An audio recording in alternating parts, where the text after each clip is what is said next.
Après 5 bonnes années d'attente, de reconstruction et d'espérance, un moment historique vient d'avoir lieu dans le diocèse de Nantes. Ce dimanche 28 septembre 2025, les portes de la cathédrale de Nantes se sont de nouveau ouvertes. Symbole spirituel et patrimonial, elle renaît aujourd'hui pour retrouver sa place au cœur de la ville et de ses habitants. Une réouverture qui marque à la fois la mémoire des épreuves traversées et la promesse d'un nouvel élan trouvé vers l'avenir et un retour à la maison.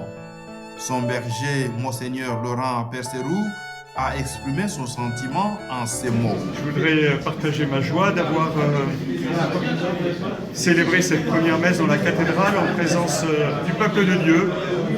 Évêque depuis 5 ans, je n'avais pas eu l'occasion de rassembler le diocèse de Nantes dans la cathédrale, donc c'est pour un évêque une grande joie que de pouvoir le faire, de pouvoir s'adresser à ce peuple dans la cathédrale qui est l'église mère du diocèse.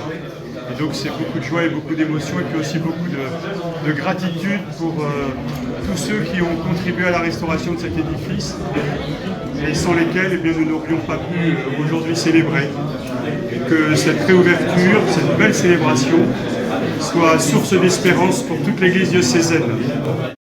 Le témoignage et la présence des prêtres de la Société des missions africaines étaient remarquables à cet événement. Nous sommes venus pour la célébration de la réouverture de la cathédrale de Nantes, qui a été fermée depuis 5 ans.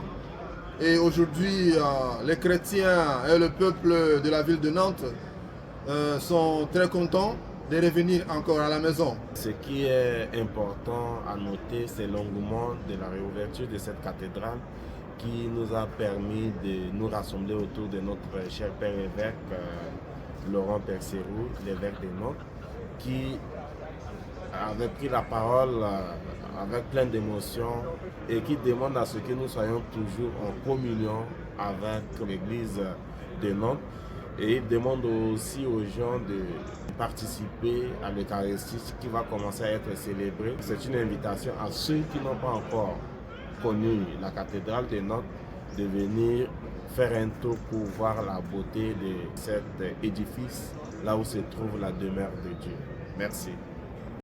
À l'instar des nombreux évêques et prêtres qui sont venus de plusieurs coins, un invité de marque, l'évêque de Parakou au Bénin, s'exprime au micro du père Oscar Matungulu. On l'écoute.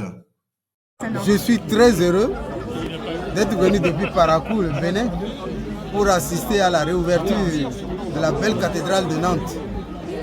Parakou est jumelé à Nantes. Monseigneur Percerou est venu déjà 2 fois à Parakou. Moi, c'est la première fois. Et vive le jumelage, vive l'union dans les églises, vive l'église pour la plus grande gloire de Dieu, le salut de tout le monde. Il reste à signaler que les activités liturgiques et la visite au sein de la cathédrale de Nantes ont déjà repris et tout le monde est libre avec respect d'accéder à ces lieux saints.